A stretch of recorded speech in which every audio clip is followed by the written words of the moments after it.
जय हिंद दोस्तों, आपका स्वागत है आपका अपना यूट्यूब चैनल जॉइन सर में। दोस्तों आज हम आपको क्लास 10th मैथ के ऑल फार्मूला आपको आज हम एक एक करके बताएंगे। दोस्तों बने रहिए हमारी वीडियो में, क्योंकि बोर्ड एग्जाम आपके पास आ गए हैं। ओनली 2 से या 3 महीने बोल दो या 1.5 से 2 महीने बोल दो, क्योंकि फरवरी या मार्च में पेपर कंफर्म होना है। ओके दोस्तों, इसलिए हम आपको मैथ के ऑल क्वेश्चन बताने के लिए आए हैं, क्योंकि दोस्तों 2 महीने के अंदर आप ऑल क्वेश्चन मैथ के नहीं लगा सकते हैं। इसलिए आपको फॉर्मूले आते हैं तो क्वेश्चन को आप लगा देंगे। इसलिए हम एक बार में आपको इस वीडियो में सभी क्वेश्चन के ऑल फॉर्मूला लेके आए हैं, तो इसलिए बने रहिए इस वीडियो में, अंत तक बने रहिए। प्रत्येक फॉर्मूला आपको बारीकी से बताया जाएगा। ठीक है दोस्तों, तो हम आपको एक एक क्वेश्चन बताएंगे। ठीक है, क्वेश्चन का जो फॉर्मूला होता है ना, वो एक एक करके फॉर्मूला आपको बताएंगे। ठीक है, जैसे कि आप देख रहे हैं दोस्तों कि नंबर 1 फॉर्मूला, ठीक है, भाज्य बराबर भाजक गुणे भागफल प्लस शेषफल। ऐसा क्वेश्चन किसमें पूछा जाएगा, मतलब इस फॉर्मूला से संबंधित क्वेश्चन किस चैप्टर से पूछा जाएगा? चैप्टर नंबर 3 से पूछा जाएगा। ठीक है, क्योंकि उसमें पूछ संख्या उसके आते हैं क्वेश्चन। ठीक है, तो अब आप इस कॉपी में जितने फॉर्मूला लिखे इस बोर्ड पे, ठीक है दोस्तों, जितने फॉर्मूले लिखे हैं आपको एक एक करके बताएंगे। आप एक एक फॉर्मूला अपनी कॉपी पर राइट कर लें। काफी फॉर्मूला हम आपको दिखाएंगे, मतलब पूरे जितना मैथ है आपका क्लास 10th का, सारे फॉर्मूला इस वीडियो में आपको मिलेंगे। तो किस अपने बुकों से आप मत ढूंढिए, क्योंकि हम ऑल फॉर्मूला लेके आए हैं। आप इन फॉर्मूलों से आप एक एक क्वेश्चन 20-20 क्वेश्चन रोज प्रैक्टिस करें और ऑल क्वेश्चन लगा सकते हैं। और बोर्ड एग्जाम में 95% लाने से कोई नहीं रोक सकता। इसलिए आप इस क्वेश्चनों को के फॉर्मूलों को जो देखें। ठीक है, तो हमारा वन जो फॉर्मूला है, भाज्य बराबर भाजक गुणे भागफल प्लस शेषफल, इसे आप नोट कर लीजिए।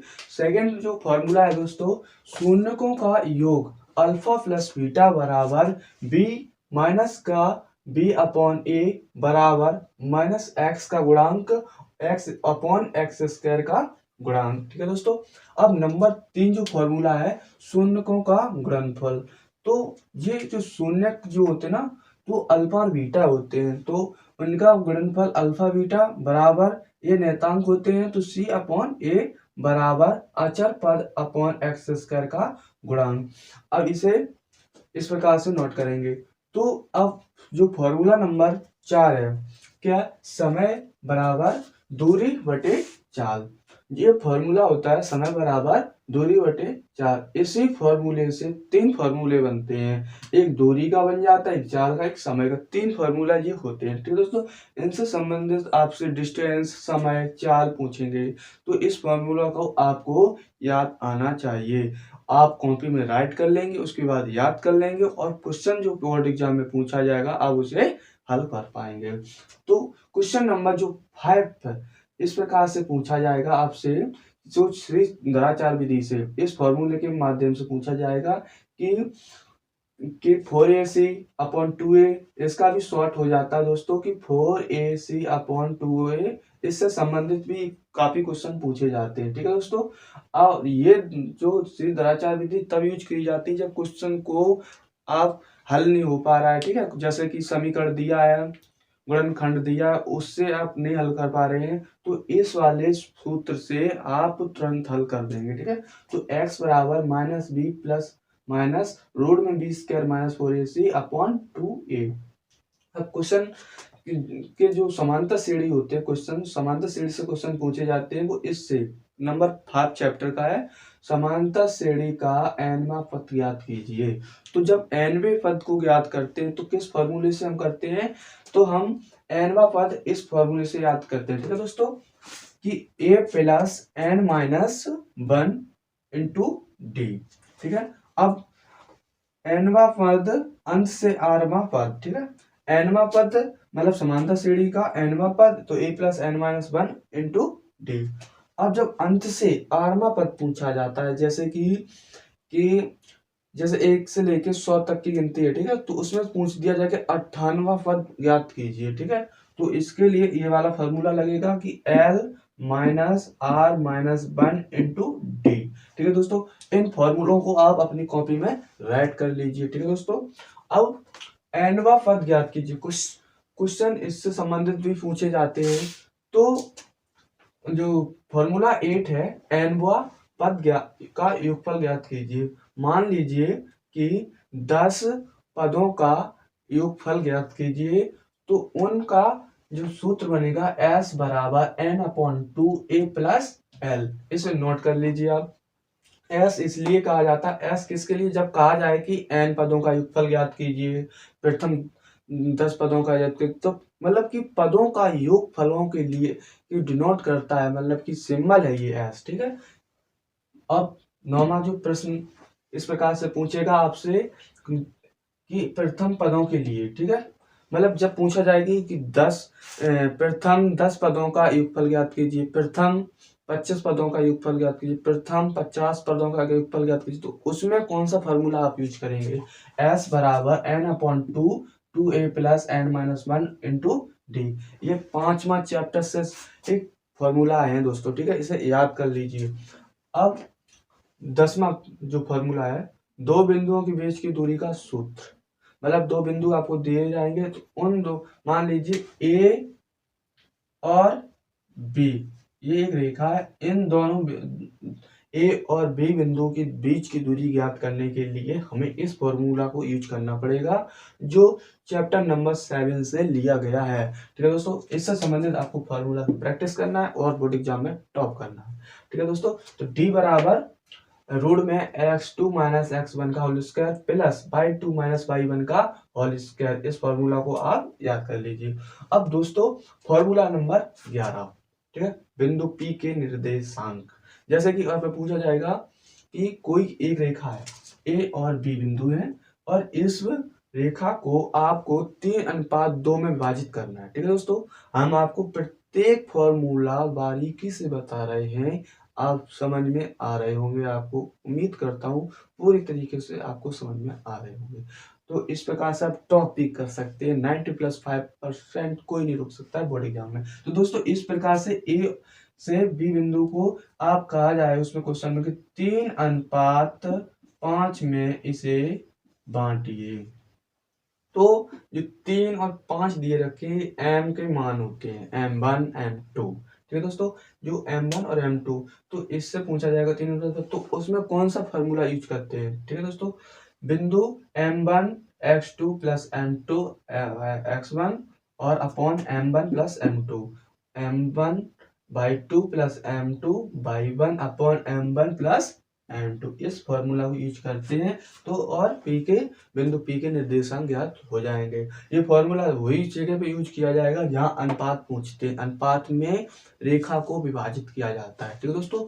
अब इससे संबंधित एक फॉर्मूला और है जो हम आपको बता रहे हैं, ठीक है दोस्तों। इसके बाद आपको उसमें पूछा जाएगा कि बहता P के निर्देशांक ज्ञात कीजिए, ठीक है, मतलब बाहरी, ठीक है बिंदु। तो दोस्तों अब इन सभी फॉर्मूलों को आप नोट कर लीजिए अपनी बुक में, एक बार आप स्क्रीनशॉट भी ले सकते हैं, ठीक है दोस्तों। तो अब हम आगे आपको और फॉर्मूला बताते हैं, क्योंकि हमने चैप्टर नंबर 7 तक अभी फॉर्मूले भी अभी क्लियर नहीं हुए हैं, तो और हम आगे आपको फॉर्मूले बताएंगे। तो अब आगे हम फॉर्मूले, बहता विभाजित बिंदु P के निर्देशांक ज्ञात कीजिए। वो उसमें दोस्तों क्या था, बहता शब्द नहीं था, क्या नहीं था, बहता शब्द नहीं था, पर लेकिन उसमें पूछे थे कि बहता विभाजित बिंदु P के निर्देशांक ज्ञात कीजिए, इसमें पूछा है, तो इसमें माइनस का ओनली चिन्ह लग गया, उसमें माइनस का नहीं था, उसमें प्लस का था, इसमें लेकिन बहता शब्द पूछा, ठीक है। तो जब भी प्रश्न में आपसे पूछे कि बिंदु ए से लेके बी तक 3:2 में रेखा को बांटिए और इसे बहता विभाजित के प्रश्न से हल कीजिए, ठीक है। तो M1 x2 minus M2 x1 upon M1 minus M2, M1 by 2 minus M2 और y1 M1 माइनस M2 को फॉर्मूला से रख के उसे हल करेंगे। तो क्वेश्चन नंबर अब 13 को इस फॉर्मूले से हल करेंगे, ठीक है। ए व बी बिंदु के मध्य बिंदु के निर्देशांक ज्ञात कीजिए। जब बिंदु आपको दिए जाएं, कोई बिंदु x1 y1 x2 y2 दिए जाएं, उन दो बिंदुओं के बीच आपको पूछा जाए कि मध्य बिंदु के निर्देशांक ज्ञात कीजिए, मतलब P के निर्देशांक ज्ञात कीजिए, तो उससे इस बिंदु से हल करेंगे x1 plus x2/2 comma y1 plus y2/2, इस फॉर्मूला रख के हल कर लेंगे। अब जो फॉर्मूला 14 है, त्रिभुज का क्षेत्रफल 1/2 x1 y2 minus y3 plus x2 y3 minus y1 plus x3 y1 minus y2। आप इस फॉर्मूला को रख के त्रिभुज का क्षेत्रफल ज्ञात कर सकते हैं। ठीक है दोस्तों, अब 15वां जो सूत्र है साइन 90 माइनस थीटा बराबर कॉस थीटा होता है। इन जो जो फॉर्मूला हम त्रिकोणमिति के बता रहे हैं और इससे संबंधित काफी फॉर्मूला होते हैं त्रिकोणमिति के, पर लेकिन जो बेसिक एवं इम्पोर्टेंट है उन फॉर्मूलों को हम बता रहे हैं, और जो काफी फॉर्मूला होते हैं दोस्तों उन्हें आप देख लीजिए। ठीक है, तो दोस्तों देखिए कि साइन 90 माइनस थीटा बराबर कॉस थीटा और कॉस 90 माइनस थीटा बराबर साइन थीटा, और टेन थीटा बराबर 90 माइनस थीटा बराबर कॉट थीटा और सेक थीटा बराबर 90 माइनस थीटा बराबर कॉसेक थीटा। अब दोस्तों कॉसेक 90 माइनस थीटा बराबर सेक थीटा और sine square theta plus cos square theta बराबर 1। ये हम लोग सबको जानते हैं कि sine square theta plus cos square theta बराबर 1, सेक स्क्वायर थीटा बराबर 1 plus ten square theta, cosec square theta बराबर 1 प्लस कॉट स्क्वायर थीटा। इन सभी फॉर्मूलों को आपको याद होना चाहिए, और पेपर जब करने बैठे बोर्ड एग्जाम में तो इन सभी फॉर्मूला का ज्ञान आपके पास होना चाहिए, तभी आप क्लास 10th में यूपी बोर्ड टॉप कर सकते हैं। दोस्तों अब प्रश्न परिधि से संबंधित पूछे जाते हैं, तो परिधि का मैंने फॉर्मूला भी लिख लिया। तो परिधि का जो फॉर्मूला है 2πr। अब वृत्त का क्षेत्रफल πr²। अब त्रिज्यखंड की चाप की लंबाई, जिस प्रकार से त्रिज्यखंड आपको दिया होता है दोस्तों, इस प्रकार से त्रिज्यखंड ऐसा वृत्त दिया जाएगा और त्रिज्यखंड ये होता है। ये क्या हो गया, त्रिज्यखंड हो गया। अब आपसे जैसे कि त्रिज्यखंड का क्षेत्रफल पूछा है, ठीक है, पहले तो त्रिज्यखंड की चाप की लंबाई। अब चाप, ये चाप की लंबाई पूछ रखा है इसमें, किसकी, ये चाप है। ठीक है, इसकी लंबाई के लिए L बराबर πr थीटा बटे 180 अंश, इस फॉर्मूला को लगाने पर चाप की लंबाई प्राप्त हो जाएगी। ठीक है दोस्तों, अब क्या पूछा, त्रिज्यखंड का क्षेत्रफल। किसका पूछा है, त्रिज्यखंड का क्षेत्रफल। अब इस चीज का हमें क्षेत्रफल पूछ लिया, तो जब क्षेत्रफल पूछ लिया तो क्या करेंगे, πr² थीटा बटे 360 फॉर्मूला लगाने पर इसका भी हल हो जाएगा। अब जैसा कि वृत्तखंड का क्षेत्रफल, अब वृत्त, जैसे इसमें वृत्तखंड पूछ लिया, ये रहा वृत्त। ठीक है दोस्तों, मैंने ये बना दिया ये, ठीक है, पूरा बन गया वृत्त।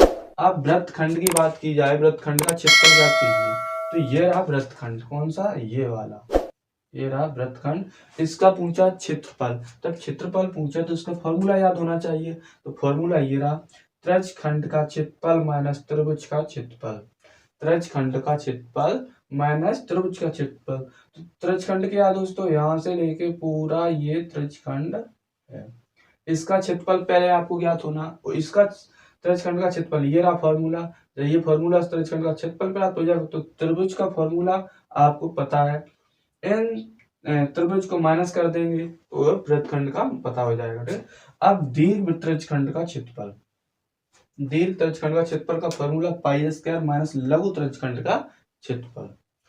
अब दीर्घ वृत्तखंड का क्षेत्रफल, दीर्घ वृत्तखंड का क्षेत्रफल। अब दीर्घ वृत्तखंड क्या दोस्तों, ये सारा वृत्तखंड है। ठीक है, तो πr² माइनस लघु वृत्तखंड का क्षेत्रफल। दोस्तों इस प्रकार से ऑल क्वेश्चन हो रहे हैं आपके। ठीक है, 22 फॉर्मूला हो गए इस प्रकार से। ठीक है दोस्तों, अभी मैं चैप्टर नंबर 12th है। ठीक है, यहाँ 12 तक के फॉर्मूला हो गए हैं और हमें 15 तक के फॉर्मूला आपको पूरे कराना है। ठीक है दोस्तों, तो बने रहिए इस वीडियो में, और इन सभी प्रश्न के, जिस प्रकार से प्रश्न पूछे जाते हैं, इनके सभी प्रश्न के हमारे पास फॉर्मूला बोर्ड पे हैं। इन सभी फॉर्मूलों को आप अपनी कॉपी में राइट कर लें, जाकि बोर्ड एग्जाम में कोई भी दिक्कत ना हो। ठीक है दोस्तों, तो राइट कर लें और हम आगे फॉर्मूला आपको बताते हैं। तो दोस्तों अब हम आपको बेलन का वक्री पृष्ठ बताते हैं, ठीक है। तो दोस्तों अब जो फॉर्मूला होगा कि बेलन का वक्री पृष्ठ, दोस्तों बेलन इस प्रकार का होता है, बेलन इस प्रकार का होता है। तो बेलन का जो वक्री पृष्ठ होता है, ये बाहर का जो वक्री पृष्ठ होता है 2 पाई आर एच होता है, 2 पाई आर एच, नोट कर लीजिए ध्यान से, 2 पाई आर एच बेलन का वक्री पृष्ठ, ठीक है। अब बेलन का आयतन, बेलन का आयतन होता है पाई आर स्क्वायर एच। बेलन का जो आयतन होता है कितना होता है, pi R square H. H multiply में हो जाता है, एच ये होता है, और पाई आर स्क्वायर क्या होता है दोस्तों, ये जो वृत्त होते हैं ये घुमावदार सीधे होते चले जाते हैं, ठीक है। इस प्रकार से ऐसे ऐसे ये ऊपर तक होते चले जाते हैं पाई आर स्क्वायर, पर एच का मल्टीप्लाई करने से इसका आयतन बन जाता है, ठीक है। तो पाई आर स्क्वायर इसका आयतन होता है। अब इसका संपूर्ण पृष्ठ क्या होता है दोस्तों, बेलन का संपूर्ण पृष्ठ 2 pi R H plus 2 pi R square, ठीक है दोस्तों। इसे नोट कर लीजिए, बेलन का जो संपूर्ण पृष्ठ होता है, ठीक है। अब दोस्तों फॉर्मूला आपको बताते चले जा रहे हैं, ठीक है। अब 30 शंकु का वक्र पृष्ठ। अब शंकु इस प्रकार से बना होता है, इसका एच लंबाई, एल त्रिज्या ऊंचाई और आर दे रखे, ठीक है। अब शंकु का वक्र पृष्ठ पाई आर एल, ठीक है। अब शंकु का संपूर्ण पृष्ठ pi R L plus pi R square. शंकु का आयतन 1/3 पाई आर स्क्वायर एच। शंकु की तिर्यक ऊंचाई ज्ञात करने के लिए तिर्यक ऊंचाई को एल से हम संबंधित देते हैं, उसको मतलब को सिंबल होता है, ठीक है। तो एल बराबर रूट में R square plus H square. ये बिल्कुल हमारी पाइथागोरस प्रमेय पर डिपेंड करती है, ठीक है दोस्तों। पाइथागोरस प्रमेय क्या कहती है कि जो त्रिभुज होता है, ये त्रिभुज ही है, ठीक है। ये आधार है, ये लंब है, ये तिर्यक ऊंचाई है, मतलब त्रिभुज होता है इस प्रकार से, ठीक है। ये वाला ये तिर्यक ऊंचाई होगी, ठीक है। ए है, बी है, सी है, तो हमें ई ज्ञात करना है, तो सी स्क्वायर बराबर बी स्क्वायर बराबर प्लस ए स्क्वायर हो जाता है ना। तो इसी प्रकार से यहाँ पर भी तिर्यक ऊंचाई की जो ज्ञात की गई है, वो तिर्यक ऊंचाई ऐसे ही ज्ञात की गई, ठीक है। अब क्या है दोस्तों, गोले का वक्र पृष्ठ, गोले का वक्र पृष्ठ। एक बात ध्यान रखना दोस्तों कि गोले का जो वक्र पृष्ठ होता है और संपूर्ण पृष्ठ वो सेम होता है, ठीक है, सेम। तो जो है गोले का जो वक्र पृष्ठ है 4 पाई आर स्क्वायर और संपूर्ण पृष्ठ भी 4 पाई आर स्क्वायर ही होगा। अब इसका आयतन देखिए दोस्तों क्या होता है, 4/3 पाई आर क्यूब, ठीक है दोस्तों। अब हमने गोले तक का संपूर्ण पृष्ठ कर लिया, आयतन भी लिखा लिया, वक्र पृष्ठ भी लिखा लिया। अब दोस्तों आगे चलते हैं, शंकु का छिन्नक का वक्र पृष्ठ। अभी तक आपने शंकु पढ़ा, अब शंकु का छिन्नक, क्योंकि जब हम शंकु को काटते हैं, दो भागों में विभाजित करते हैं, तो हमें ऐसा एक आकृति प्राप्त होती है जिसे हम शंकु का छिन्नक कहते हैं, ठीक है। अब इस छिन्नक के अंदर भी कुछ अंदर करे आए, ठीक है। तो शंकु का छिन्नक का वक्र पृष्ठ है पाई L R1 plus R2। R1 ये, R2 यहाँ है, H ये, L ये त्रिज्या ऊंचाई, ठीक है। अब शंकु के छिन्नक का संपूर्ण पृष्ठ, ठीक है दोस्तों। तो pi L R1 plus R2 plus कोष्टक में R1 का होल स्क्वायर प्लस R2 का स्क्वायर, इसे हम शंकु का छिन्नक का संपूर्ण पृष्ठ कहते हैं। अब दोस्तों क्या रह गया है, छिन्नक का आयतन, छिन्नक का आयतन 1/3 पाई एच और कोष्टक में R1 square plus R2 square plus R1 plus into R2 कोष्टक बंद। तो अब दोस्तों छिन्नक की तिर्यक ऊंचाई रूट में H square plus R1 minus R2 का होल स्क्वायर। दोस्तों ये ऑल क्वेश्चन है, क्वेश्चन के फॉर्मूला है, ठीक है, ऑल फॉर्मूला है, ठीक है। तो अब हमने फॉर्मूले इतने बता दिए हैं, तो अब हम आपको चैप्टर नंबर 14 और के फॉर्मूले रह गए और 15 के, ठीक है दोस्तों, उसे भी हम आपको कंप्लीट करा दें इसी वीडियो में, ठीक है दोस्तों। बने रहिए इस वीडियो के अंत तक, और ऑल क्वेश्चनों के formula, all math class 10 complete formula, इस वीडियो के बाद आपको किसी भी वीडियो की जरूरत देखने की जरूरत नहीं है, और इस वीडियो को देखने के बाद फॉर्मूला आपको ऑल आ जाएंगे, ठीक है। तो नोट कर लीजिए ऑल फॉर्मूला को, और या तो आप इस वीडियो को डाउनलोड कर लें, ठीक है, डाउनलोड करके और पूरी वीडियो आप स्टॉप करके देख सकते हैं। थैंक यू दोस्तों। अब दोस्तों चैप्टर नंबर 14 और 15 से फॉर्मूला है, ठीक है। तो दोस्तों समांतर मध्य निकालिए। क्या निकालिए? समांतर मध्य। चैप्टर नंबर 14 में पूछा जाएगा आपसे, जब उसके संबंधित प्रश्न पूछे जाएंगे कि समांतर मध्य निकालिए, बहुलक, माध्यिका और इस प्रकार से काफी प्रश्न पूछे जाएंगे। तो इन फॉर्मूलों को आपको याद रखना चाहिए, ठीक है दोस्तों। तो समांतर मध्य बराबर होता है sigma F x upon sigma F. ये दोस्तों सिग्मा का चिन्ह होता है, ये एफ है, ये एक्स है अपॉन सिग्मा एफ, ठीक है। अब दोस्तों इससे संबंधित दो क्वेश्चन फॉर्मूले ऐसे पूछ दिए जाते हैं कि u1 बराबर n1 माइनस ए अपॉन एच और x माध्य बराबर a प्लस एच यू। ये दोस्तों जब ये बंटन वाले सवाल पूछे जाते हैं उनमें ये दो फॉर्मूला यूज किए जाते हैं, ठीक है दोस्तों।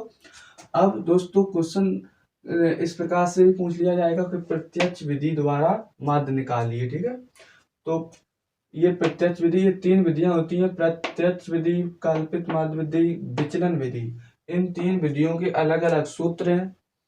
तो पहला सूत्र क्या है? प्रत्यक्ष विधि x बराबर sigma f1 x1 upon sigma f1। कल्पित माध्य विधि x बराबर a plus sigma f1 d1 upon sigma f1। विचलन विधि x बराबर a प्लस सिग्मा f1 और ये क्या है दोस्तों? CL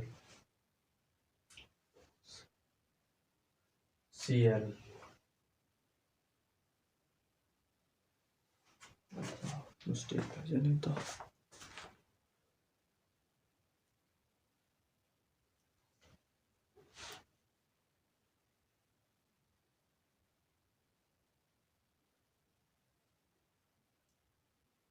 विचलन विधि